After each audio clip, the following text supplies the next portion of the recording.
ባለፈው ሳምንት አመራር ለዕቅበተ እምነት ያለው ሚና በሚል ርዕስ እንግዳ አድርገን ያቀረብናቸው የወሎ ዩኒቨርሲቲ መምህር ቀሲስ ዶክተር ተስፋ አስማረ ዕቅበተ እምነት ማለት ምን ማለት ነው? አቃባያን እምነት እነማን ናቸው?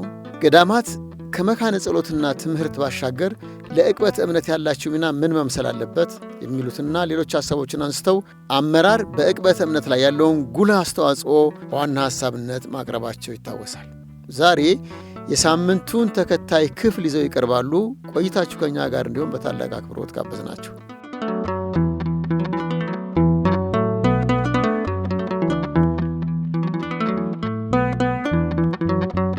ለነዚህ ለነተነሱ የሃይማኖት ዝግቦች ዕቅበተ እምነት ወይም የእምነቶቻቸው መጠበቅ ወይም ለእምነቶቻቸው መጠበቅ አገልግሎት ያላቸው መጻሕፍት ተደርሰዋል በዛ ዘመን ላይ። ለምሳሌ እግዚአብሔር ንግሥ፣ በአፄ ዘርዓ ያዕቆብ፣ ሰብሐተ ፍቁር፣ መጽሐፈ ብርሃን፣ መጽሐፈ ሚላድ፣ መጽሐፈ ሥላሴ፣ መጽሐፈ ባህሪ፣ ታቆ ምስጢር እነዚህ ብንመለከት አጠቃላይ ዕቅበተ እምነት ናቸው። ጦማረ ትስብእት፣ ክህደተ ሰይጣን፣ ድርሳነ መላእክት እነዚህ በሙሉ በአፄ ዘርዓ ያዕቆብ የተቀመጡ ናቸው፣ የተደረሱ ናቸው። ለምን ተደረሱ ብንል ኮር ፖይንታቸው ወይም ኮር ጎላቸው ምንድን ነው? ትልቁ ዓላማቸው ምንድን ነው? የአማኝን በዘመኑ ላይ ብዙ ዴስክ የሚያመልኩ ባዕድ አምልኮን የሚያመልኩ ሄሬቲክ ተጠራጣሪዎች ስለነበሩ ለነዛ ምላሽ እንዲሆን ያደረጉት ነው። በኋላም በተለይ በግራኝ አህመድ ወረራ ዘመን ወይም ከሱ በኋላ እንደገና ደግሞ የተነሱ ነበሩ ሊቃውንት እና አባ ዕንባቆም እና አርከስሎስ እና አባ ባህድ። እነዚህ የሰሩት ስራ ቀላል አልነበረም። ለምሳሌ አባ ዕንባቆም ብንመለከት ነጋዴ ነበር፣ የመናዊ ሙስሊም ነበሩ። በኋላ ኢቭን ለራሱ ሙስሊም ቢሆኑ ግን እስልምና ትምህርትን በጣም የተማሩ ናቸው።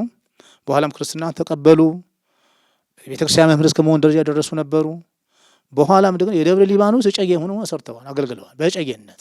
እንግዲህ አንድ ትልቅ ገዳም የደብረ ሊባኖስን በጨጌነት አስተዳድረዋል። እና አረበኛም ስለሚያውቅ ማር ይስሐቅን ወይም አረጋዊ መንፈሳዊን ወደ ግዕዝ ቋንቋ ከአረበኛ ወደ ግዕዝ ቋንቋ የተረጎሙ አባት ናቸው አባ ዕንባቆም። እነዚህ ለምንድን ነው ብንል አሁን መጽሐፈ መነኮሳት ዓላማ ምንድን ነው ካል በሊቃውንቱ እንደሚናገሩ ህይወት ላይ ነው የሚያተኩረው። የአማኝ ህይወት፣ የመነኮሳት ህይወት ላይ ነው የሚያተኩረው፣ መጽናት ላይ ነው የሚያተኩረው። ስለዚህ ዕቅበተ እምነት ነው ማለት ነው። እና ስለ ኢየሱስ ክርስቶስ ከቁርአን አስተምሮ ይሄ አባ ዕንባቆም ከቁርአን አስተምሮች አውጣቶ አንድ መጽሐፍ ደርሷል፣ አንቀጸ አሚን የሚል። ሰዎች ከዛ የሄዱት በግራኝ ወረራ ምክንያት እንዲመለሱ የነበረው እምነታቸው እንዲጠብቁ አንቀጸ አሚን ጻፈ። አንቀጸ አሚን የሚለውን መጽሐፍ እና ይሄን እንመለከታለን ነው። ከዚሁ ጋር እና ሃይማኖተ አበው፣ ተልሚድ፣ መጽሐፈ ሀዊ በተለይ ስነ ምግባር ነው። የስነ ምግባር መጽሐፍ ተብሎ የሚታሰበው አንድ ቤተክርስቲያን ውስጥ መጽሐፈ ሀዊ ነው። መጽሐፈ ፈላስፋ ወጠይባን እየመከረ በተረትና በምሳሌ በማቅረብ እምነታቸውን ሰዎች እንዲወዱ ማድረግ፣ ሰዎች እምነታቸውን እንዲወዱ ማድረግ። እነዚህ የተባሉ መጽሐፍትን በአባ ዕንባቆም እና የእሳቸው ደቀ መዝሙር በነበሩት ሰዲክ ዘደብረ ሊባኖስ ተደርሰዋል፣ እንደተደረሱ ይታወቃል ነው። ሌላው አርከስሎስ ናቸው። አርከስሎስ በጣም ቅኔ አዋቂ እንደነበሩ ናቸው። የስንክሳር መርገፍ ያው የሰማነው እንድንወደው ነው። ግጥማዊ የሆኑ 5 ወይም 6 ቨርስ ያላቸው ስንኝ ያላቸው የደረሱ ናቸው አርከስሎስ። እነዚህ ሁሉ የሰዎች እምነታቸውን የሚሰሙትን ነገር እንዲወዱት፣ የሚያውቁትን ነገር እንዲያሰርጹት። ግጥማዊ ሲሆን ደግሞ እንደ ሜቶሎጂ እንደ ትምህርት ስነ ዘዴ ብንወስደው ግጥምን ባህሪ አይረስነት አለው። በዝሩ ብቻ ከምንሰማው ይሄንን የስንክሳር ሐሳብ በግጥም መልክ ባጭሩ ማቅረብ ይቻላል ብለው ያቀረቡ ናቸው። ቀላል ፍልስፍና አይደለም፣ ቀላል ጥበብ አይደለም። ሌላው አባ ባህሪ ናቸው። የጋሞ ተወላጅ የሆኑት በ1525 አካባቢ የተነሱ ናቸው። በጣም መጽሐፍ አዋቂና ሊቅ ነበሩ ቤተክርስቲያን። በኋላ መዝሙረ ክርስቶስ፣ መልክአ ገብርኤል፣ ሰላምታ ቅዱሳን ያ በዋናነት በስም ደረጃ የሚታወቀው እነዚህ እንመለከታልና በዚህ ምክንያት ምን ላይ አደረ ይሄ ተጽዕኖ የዕቅበተ እምነት ነገስታቱም ላይ አርፈዋል። በኋላ ለምሳሌ በተለይ በዋናነት አንድ እንኳን በጠቅስ አፄ ኢያሱ ሁለተኛ ብንመለከት ስለ እምነት መጠበቅ ድንቅ የሆኑ ስራዎችን ሰርተዋል። ለምሳሌ ያህል ትምህርትና የጽፋቶች እንዲበለጽጉ የተጻፉ በየእምነት ቤቱ እንዲደርሱ በየቤተ ክርስቲያኑ እንዲሰራጩ አድርገዋል። ለበርካታ ዓመት ቤተ ክርስቲያን በክብር እንድትቆይ ካደረጉ አንደኛው አፄ ኢያሱ ናቸው። ምንድነው ለምሳሌ ያህል ሰዎች ለመማር ከፈለጉ በነፃ ምግብ እየቀረበላችሁ እንዲማሩ። አሁን ለምሳሌ ያህል ገና ሲጀምር እንግዲህ የተራረፋችሁን እየቀመሰ ቅራሪዋን ምንም እየጠጣ እንዲኖር ከዳው ከፍ እያለ ሲሄድ እንደው ዋናው አይነታውን የሆነ ጠላ እንዲጠጣ ይቀላል አይደለም። እንደ ኤጁኬሽን ስንመለከት እንደ ስነ ትምህርት ስንመለከተው ኢንሴንቲቭ ነው። ማበረታቻ ወይም ሽልማት እንደማለታችን መስጠት ነው። ከታው ከፍ እያለ ደግሞ ሲማር ቅኔም መጽሐፍት ማን እያለ ደግሞ ሲሄድ ደግሞ እንዲሁ በቃ ጥሩ ምግብ ይበላል። መጨረሻ ላይ ሊቅነት ላይ ደረጃ ላይ ሲደርስ ደግሞ ንጉሱ የሚሉትን እኩል እንዲጠቀም ይደረጋል። ክብር የሚሰጠዋል። ኢቭን ከቦታ ቦታ የሚንቀሳቀስበት ምንድነው ስናር በቅሎ ነው የምትባለው ሁሉ ይሰጠዋል። which means በአሁኑ ሰዓት መኪና እንደማለታችን ነው። መኖሪያ ማየት እና ይሄን ለራስ ቀላል ፍልስፍና አይደለም። ይሄ ሁሉ ለምንድን ነው ካል ስለ ኦርቶዶክስ ተዋሕዶ ቤተክርስቲያን እምነት መስራት ነው። ምን ያህል ሰርተዋል ነው።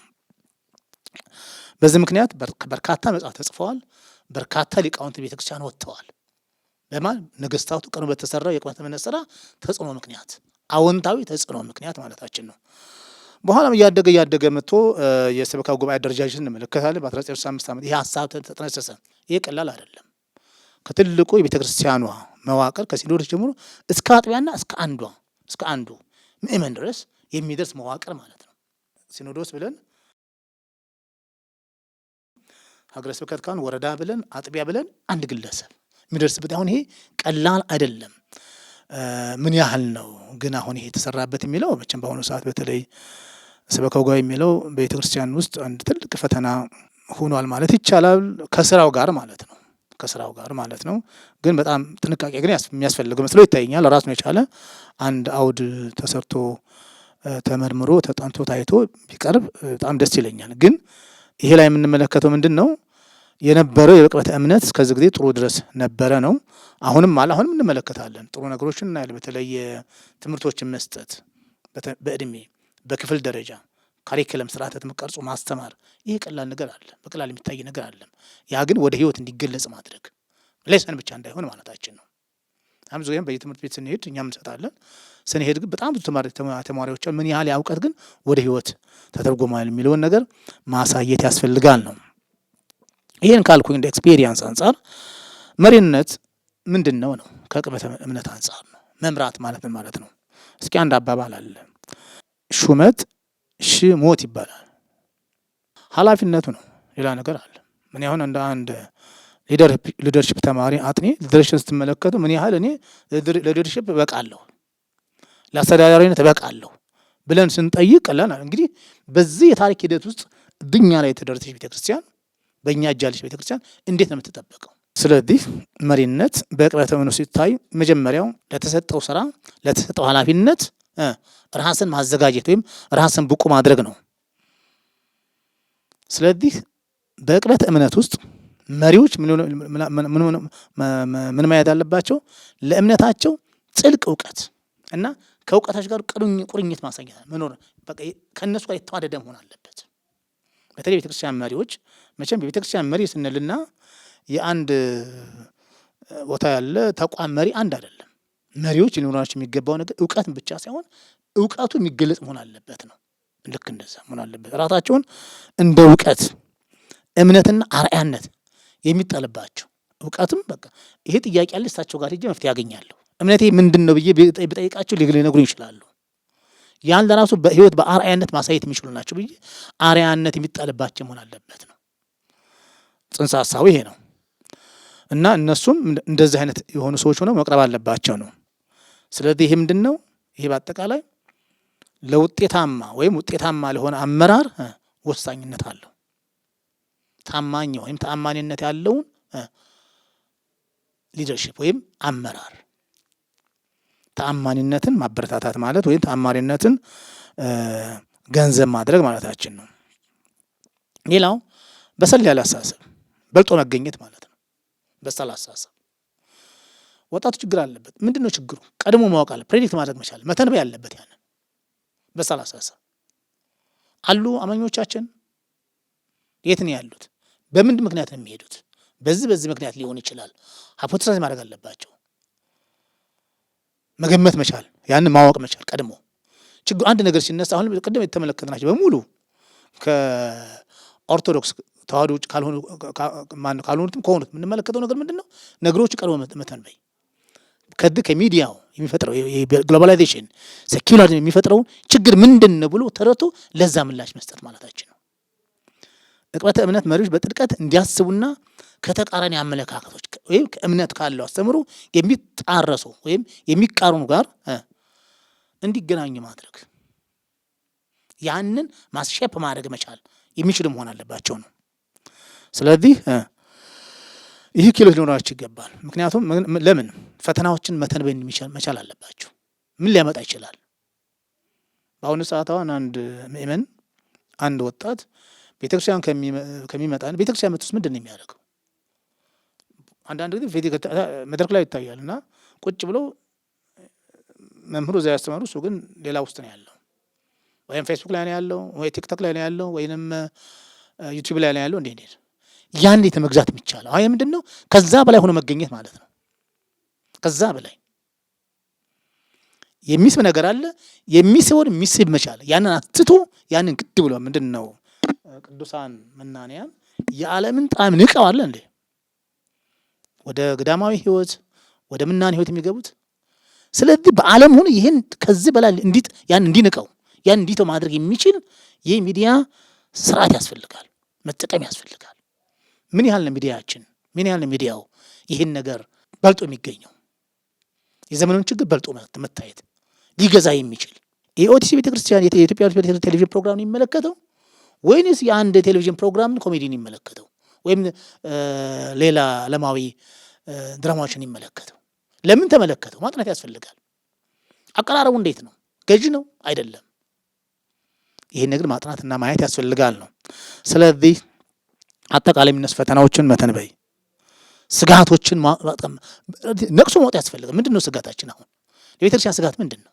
እነዚህ መፍትሄ ያስፈልጋቸውን ማየት ያስፈልጋል ነው እና ጥያቄዎችና ውይይቶችን የሚያበረታቱ እነዚህ ሀሳቦችን መረዳት ያስፈልጋል ነው እና እነዚህን ሀሳቦች፣ ጥያቄዎችን፣ ውይይቶችን እንዲበረታቱ ማድረግ ጥያቄ ትውልድ ብቻ ሳይሆን ለጥያቄዎች መልስ በቃ ይሰጡኛል እነዚህ ሊቅ እነዚህ መምህር እነዚህ አባቶች ብሎ ማሰብ የሚችል ትውልድ መፍጠር መቻል ይሄን ያስፈልጋል ነው። ሌላም እዚሁ ጋር እንደገና የመቋቋም አቅም በተለይ ቤተክርስቲያን በአሁኑ ሰዓት ፈተናዎች አሉ። እንዴት ነው የምንቋቋማቸው? የመቋቋም አቅምን ማጎልበት። ብዙ ጊዜ መሪዎች ምንድን ነው ትችት ይቀርማቸዋል። ትችት፣ ተቃውሞ መጀመሪያ አሁን ለምሳሌ እኛ ሩጠን የምንሄደው ሲኖዶስ እንደዛ አላደረገም ጳጳሳቱ እንደተላደረገው ነው የምንለው እንደው ይቅርታ ጋር እና ለምንድን ምንድን የትልቅ ሰው ትንሿ ስህተት ትልቅ ናት ይባላል። አንዳንድ ጊዜ ለአባቶቻችን ዝም አሉ ይባላል። ምን ማለት ነው ዝም አሉ ማለት? ድንጋይ የሚነሳው ዱላ ነው የሚነሳው። እንዴት ነው የመቋቋም አቅሙ? የመጀመሪያ በልጦ መገኘት ነው። እንደኔ ሀሳቤ እንደኔ እይታ ወይም እንደኔ እንዳየሁት ከሌሎች ኤክስፔሪየንስ አንፃር ካለው አሳሰብ በልጦ መገኘት ነው። ገዢ መሆን ነው። በተለይ ደግሞ ያለው ኢንፍሉዌንስ አሁን ያለው ኢኮኖሚ ኢንፍሉዌንስ የአሳሰብ ኢንፍሉዌንስ ገዝቶታል። ለማኝ ሆነ በፍጹም ክብር አታገኝም። በአሁኑ ሰዓት ዓለምን እየመራው ያለ ዓለምን እየገዛ ያለ ምንድን ነው? ኢኮኖሚ ነው። ከጥገኝነት ነፃ የሆነች ቤተክርስቲያን መፍጠር ያስፈልጋል። ከጥገኝ ነፃ የሆነ ካህን መፈጠር አለበት።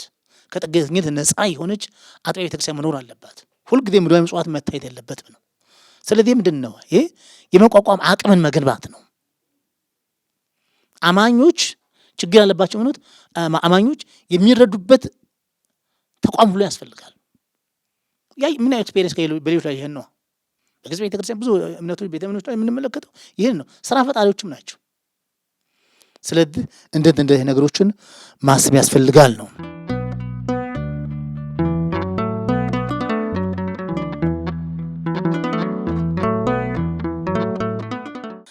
እንደዚህ አያደርጉም፣ እንደዚህ እኮ አያደርጉም፣ ምን ያደርጉልናል የሚለውን ሀሳብ መቋቋም የምንችለው በዚህ ነው። ከትችት ነፃ የሆነ ወይም የመቋቋም አቅምን ማጎልበት መቻል ነው። ሌላው እዚህ ጋር የመግባባት ክህሎትን መሻሻል፣ መግባባት የኮሚኒኬሽን ስኪል የምንለው ማለት ነው። እንዴት ነው ሊቃውንቶቻችን ከምእመናኖቻቸው ጋር ኮሚኒኬት የሚያደርጉት? የሚፈጥሩ ተግባቦት እንዴት ነው? ተግባቦቱ እንዴት ነው ይፈስ ያለው? የሚፈሰው እንዴት ነው? በትምህርቱ እንዴት ነው? አሁን ምን ያህል ነው? አሁን ምሳሌ መድረክ ይዘው ንፍረት ካልሆነብኝ በጵጵስና ደረጃ ያሉ በትልቅ ሊቅነት ያሉ ተከታታይ የሆነ ትምህርት በሚዲያን የሚያቀርቡት መቼ ነው? ስለ ቅዳሴ ትምህርት ወይም ስርዓተ ቅዳሴ በደንብ አድርገው ተንታኝ የሆነ ተከታታይ የሆነ ትምህርት ሲያቀርቡ ሰምቻለሁ። ምን ያህል ነበር? ያላቴ በጣም ተከታተሉ ነበር። የማስቀደሰው ቅዳሴ ለካ ይሄን ያህል አስተምሯለሁ፣ ይሄን ያህል እውቀት ይታፈስበታል ብለን እንድናስብ አድርጎናል። በዛ ሰዓት ግን መደገም አለበት፣ መቀጠል አለበት እና ልክ እንደዚህ ስለዚህ ኮሚኒኬሽን መኖር አለበት። ኮሚኒኬሽን አንድ ሚዲያ ቀላል ነገር አለ፣ በአንድ ጊዜ ብዙ ቦታ መድረስ ማለት ነው። በዕቅበተ እምነት መሳተፍ ውጤታማ ግንኙነትን ይጠይቃል። ውጤታማ የሆነ ግንኙነት ሰክሰስፉል የሆነ ኮሚኒኬሽን ማለታችን ነው። ይሄን ራእያቸው እምነታቸውን በግልጽ መግለጽ ምንድን ነው? የአንድ የቤተክርስቲያን አባት ምንድን ነው የሚጠብቁት ከልጆቻቸው? አንድ ትልቅ ሰባኪ ምንድን ነው የሚጠብቁት ከልጆቻቸው? አውትካማቸው ምንድን ነው? አውትካም አለ። ውጤቱ ምንድን ነው? ምንድን ነው ውጤቱ? ወይም በአንድ ሰሞን በሆይታ የመድረክ ነገስታት የሚሆኑ አሉ። አንዳንድ ሰዎች ከትንሽ ጊዜ በኋላ ደግሞ ድራሻቸው ይጠፋል፣ ጭራሽ የለውም። ቤተክርስቲያን የሆነ ነገር ቀርጻላቸው በሆነ ማማላ ከወጣቻቸው በኋላ እንደገና ደግሞ ያንን ጥለው ሌላ ቦታ የሚገቡ አሉ። ይሄ የታየ ነገር ነው። አሁን የምንድነው ኮሚኒኬሽን ስኪሉ ምንድን ነበር? አሁን በቤተክርስቲያን ውስጥ አባቶችና በእነዚህ ሰዎች መካከል ያለው ግንኙነት የጠበቀ ግንኙነት አልነበረ ወይ? ብዙዎቹ ምንድነው እንደፈለገም ስለሚሄዱ ነው፣ የታሰረ የተገደበ ነገር ስላልሆነ ማለት ነው። እና ያለው ይሄን ኮሚኒኬት ሊደረግ ይገባል ነው። ምክንያቱም አሁን አንዳንድ ጊዜ ስብከት እንደው ከነፍሳዊ አገልግሎቱ ልቅስ ስጋዊ አገልግሎትም እየተጫነ የመጣ ይመስለኛል፣ ድፍረት ካልሆነብኝ ይቅርታ። እና አንዳንድ ጊዜም ስብከት ምንድነው ብለን ስናስብ ስብከት ሰዎችን ከዓለማዊ ህይወት ወደ መንፈሳዊ ህይወት ማምጣት ነው። ስብከት የማይቆር እንዲቆር ማድረግ ነው። ስብከት ማለት በቃ በህይወት ኑሮ ሰዎች በህይወት እንዲኖሩ ማድረግ ነው። ህይወት ስንል መንፈሳዊ ህይወትን ማለታችን ነው። እና ያንን ነገር የሚያሳይ ወይም ያንን ነገር የሚያመለክት ምን መኖር አለበት ማለት ነው? ግንኙነት መኖር አለበት፣ የጠበቀ ግንኙነት መኖር አለበት። ስልጣነ ክህነት፣ ቅስናው፣ ድቁናው ሲሰጥ ምን ያህል ነው ኮሚኒኬሽኑ? ምን ያህል አሁን ዲያቆናት አሉ፣ ምን ያህል ቀሳውስት ያሉ፣ ምን ያህል ታወቃሉ? እነዛ ምን ያህል ታወቃለን? እና ይሄን ነገር ማሰብ ያስፈልጋል ነው። መግባባት ክህሎት ማለት ይሄ ነው። አንደኛው ኮሚኒኬሽን ስኪል ስንል በቃ ማወቅ ነው። ካለው ተግባቦት ጋር ካለው የሐሳብ ትልልፍ ጋራ መዛመድ ነው። ከዛ ጋራ መተዋወቅ ነው። ያለውን ሐሳብ ማወቅ ማለታችን ነው። ሌላው አደረጃጀቶችን በጥንቃቄ መረዳትና መከታተል ነው። አደረጃጀት ሲባል ምን ማለታችን ነው? ተቋማት ኢንስቲትዩሽንስ፣ ማህበራት አሉ ቤተክርስቲያን ውስጥ፣ ሰንበቴዎች አሉ በየአጥቢያው፣ መንፈሳዊ ድሮች አሉ በየአጥቢያው። እንዴት ነው እነዚህ ኮንትሮል የሚደረጉት? እንዴት ነው አደረጃጀቶች በጥንቃቄ የሚረዷቸው? ቤተክርስቲያን ወይም ቅዱስ ሲኖዶስ ወይም የክፍሉ ሊቀ ጳጳስ ወይም የክፍሉ ስራ አስኪያጅ እንዴት ነው የሚያውቃቸው?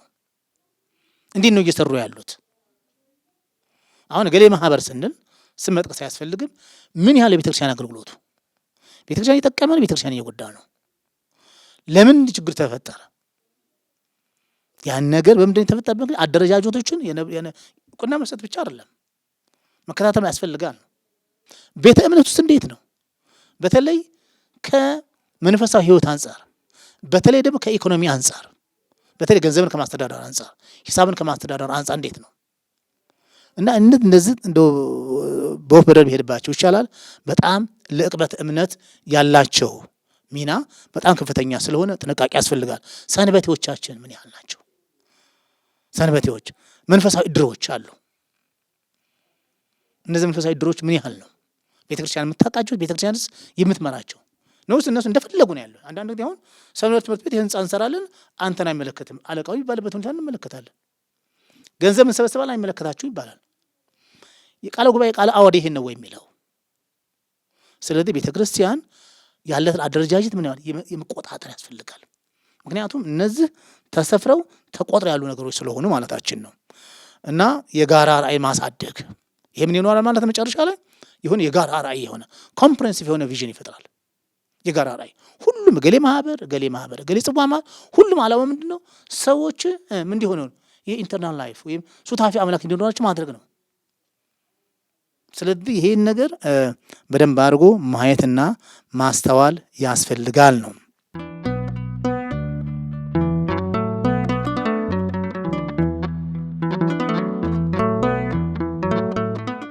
በዕቅበተ እምነት ውስጥ መሪዎች የጋራ ራዕይን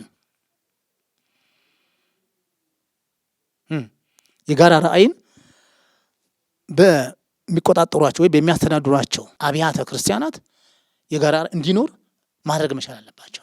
እንዲሰርጥ ማድረግ መቻል አለባቸው። ዲሲሚኔት ማለታችን ይሄ ያለ ማለት ምንድነው? ምንም ማህበራት ቢኖሩ አላማቸው አንድ ከሆነ ችግር ላይኖር ይችላል ማለት ነው። ስለዚህ በአጠቃላይ ዕቅበተ እምነት ስንመለከት አስተዳደር ውስጥ የዕቅበተ እምነት አመራር በዕቅበተ እምነት ውስጥ ያለው ሚና በቀላሉ የሚገለጽ አይደለም። ምክንያቱም ተቋም ማንን ይመስላል? መሪውን ይመስላል። ተቋም የተቋሙ መሪ መንፈሳዊ ከሆነ መንፈሳዊነት ይጸርሳል። ትጋት ካለው ትጉህ ይሆናል። ያ ቦታ ዳተኛ ከሆነም ዳተኛ ነው የሚሆነው። ብዙ ጊዜ አሁን ቤተክርስቲያን ውስጥ ክርክር፣ ጭቅጭቅ ሲሆን የምንድን ነው ካላችሁኝ የመሪዎች ችግር ነው። መጥናት ይቻላል። ይሄን ምን ያህል ነው እዛ ቦታ ላይ ያሉት የሰበካ ጉባኤ አደረጃጆች በትክክል እየሰሩ ያሉት? በተለይ በአሁኑ ሰዓት ደግሞ ይሄ የፈጠረው የሰሞኑ ችግር አለ፣ የጊዜው ችግር፣ በተለይ የኑሮ ድህነት። በአሁኑ ሰዓት ቤተክርስቲያን ድፍረት፣ ቤተክርስቲያን ውስጥ ምእመናንም እየደፈሩ ያለበት ሁኔታ እንመለከታለን። እየደፈሩ የማይመለከታቸው ሊነኩ የማይገባቸውን መባ ማንሳት ደረጃ ላይ ተደርሷል። ይህ ብዙ ነገር መድረክ የሚታይ ነገር ነው። ሰበካ ጉባኤ ለመሆን ያለ ፍላጎት ቀላል አይደለም። ፊት አሁን በግድ ባክታይ ናና ተብሎ ነው፣ በግድ ተገዝታል ተብሎ ነው። አሁን ለሰበካ ጉባኤ አባል ለመሆን ሴሉን ይፈጠራል። ምንድነው በትችልና ክርና ትምህርት ልጨርስ አንድ ቦታ የሰማሁትን ነው። ሰበካ ጉባኤ ምርጫ ሲካሄድ አልቆረብክም አሉት። ቆረባለ ሲባል በቃ በዛ ምክንያት ጭቅጭቅ ተፈጠረና ቀረ እና የዛሬ 2 ሳምንት ሲባል ሰውየው በዛ መካከል ላይ ያው እግዚአብሔር ይመስገን ነገሩ ከበቃም ጥሩ ነው እና ያው እንዲቆርብ ተደርጓል። በዛ ሰዓት ሲቆርብ እንትን ሲባል ተጠቆሙ። ያው የሰበካ ጉባኤ ምርጫ ሲካሄድ ተጠቆመ። ባለፈው እንደዚህ ተብለን አልነበር ወይ? እሳቸው እኮ አልቆርብም ተብሎ አይቆርበዋል ተባለ። አሁን ይሄ ቁርባን አባል ለመሆን ነው ለነፍስ ነው? ስለዚህ አሁን ድፍረት እናያለን በቃ ቤተክርስቲያን ላይ። ይሄ ደግሞ ምንድነው? ቤተክርስቲያን አደረጃጀትን በጥንቃቄ አለመያዝ፣ በጥንቃቄ አለመምራት፣ ኮንትሮሊንግ ያስፈልጋል፣ የመቆጣጠር የመያዝ ያስፈልጋል። አሁን ህጻን ልጆችን እንደመያዝ ማለት ነው። አባቶቻቸው መያዝ ያለባቸው ስለዚህ እንዲህ አይነት ድፍረቶች አሁን ያሉ የመጡ ናቸው። በተለይ ሰበካ ጉባኤ ግን በዛ ውስጥ ይቅርታ ግን ይሄ ዝም ብሎ ኦቨርጂናቴሽን እንዳይሆንብኝ፣ አጠቃላይ ሁሉንም መተቸት እንዳይሆንብኝ፣ እንዲህ ችግሮች ግን ይታዩ ነው። በአሁኑ ሰዓት ብዙ በርካታ ሰበካ ጉባኤዎች አሉ፣ በልማት ቤተክርስቲያን የሚያበለጽጉ ከፍ የሚሉ ያለውን የሚዲያ ዘመን የግሎባሊቲ ተረድተው የእምነት ዕቅበተ እምነት እንዲሰራ፣ ትምህርቶች እንዲተላለፉ፣ ትምህርቶች ለምእመናን ተደራሽ እንዲሆን የሚያደርጉ አሉ። ይሄ የታወቀ ነገር ነው። ግን እዚህ በተለይ ምእመን ሲደፍር ከባድ ነው። እኛ እኮ በተለይ በዚህ በወሎ አካባቢ እንዳለ አሁን ይቅርታ በድጋሜ ምንድን ነው ይሄ የአድባር ዛፍ ይባላል እና የአድባር ዛፍ ምንድን ነው እዛ አካባቢ ላይ ይጣላል፣ ሳንቲሞች ምናምን፣ ማንም ሰው አይነካም። ማንም ያቺ የሚመለከታቸው ሰዎች ሰብስበው ለሚፈለጉት ነገር ያደርጋሉ እንጂ በዛ የሚያልፍ የማንም አይነት ተክታ አይነካም። ቤተ ክርስቲያን እንግዲህ ምንድን ነው አነሰች ወይ ከአድባር ዛፍ? እዚህ ድረስ የቤተ ክርስቲያንን ገንዘብ የማይመለከትን ገንዘብ እስከ መንካት ደረጃ የተደረሰበት ምክንያት እና እዚህ ላይ አደረጃጀቶችን በጥንቃቄ መረዳት የሚያስፈልገው ለዚህ ነው። ስለዚህ የጋራ ራዕይ እንዲኖር በምእመን መካከል ላይ አገልግሎቱ የተሳለጠ እንዲሆን፣ አገልግሎቱ ፈሪሃ እግዚአብሔር ያለበት እንዲሆን ያስፈልጋል። ስለዚህ አመራር ለዕቅበተ እምነት ያለው ሚና በቀላሉ የሚታይ ነገር አይደለም። አማኙንም እምነቱንም ሕይወቱን የሚነካ ነገር ስለሆነ በጣም ጥንቃቄ ያስፈልገዋል ነው። በተለይ ደግሞ ከዚህ ጋር በዘመናችን ላይ ይሄ የሚዲያ ወይም ግሎባላይዜሽን ወርልድ የሚፈጥረውን ችግር ተረድቶ በዛ ልክ ደግሞ መሄድ ያስፈልጋል ብዬ አስባለሁ። ይህንንም ሀሳብ ለመለገስ እወዳለሁ። በአጠቃላይ በዚህ በዕቅበተ እምነት መሪዎች በምእመናኖቻቸው መካከል ወይም በሚያስተዳድሩት ዙሪያ የጋራ ራዕይ እንዲኖር ወይም ሰማያዊ ወይም ነፍሳዊ ሕይወትን መሰረት ያደረገ ያን የሚመለከት የጋራ ግብ እንዲኖር በቃ ዓለም ቤተክርስቲያን ለማቆየት ለትውልድ ለማስተላለፍ እኛ ለመንግስተ ሰማያት እንድንበቃ ሱታፊ አምላክ እንዲኖረን ከአምላክ ጋር ኢተርናል ላይፍ ወይም ዘላለማዊ ሕይወት እንዲኖረን ለማድረግ ስለሆነ በዛ ልክ ታስቦ መሰራት አለበት ነው እና በአጠቃላይ ዕቅበተ እምነት አመራር ለዕቅበተ እምነት ያለው ሚና ብዬ በትንሹ ነው በጽሁፍ ያስቀመጡትን በቃል በዚህ ሁኔታ አቅርቤያለሁኝ። ስላዳመጣችሁኝ እግዚአብሔር ይስጥልኝ። አመሰግናለሁ። የዕለቱን ዕቅበተ እምነት መርሃ ግብራችንን ስናጠናቅቅ ቀሪዎቹን የጣቢያውን መርሃ ግብራት እንድትከታተሉ በታላቅ አክብሮት በመጋበዝ ነው።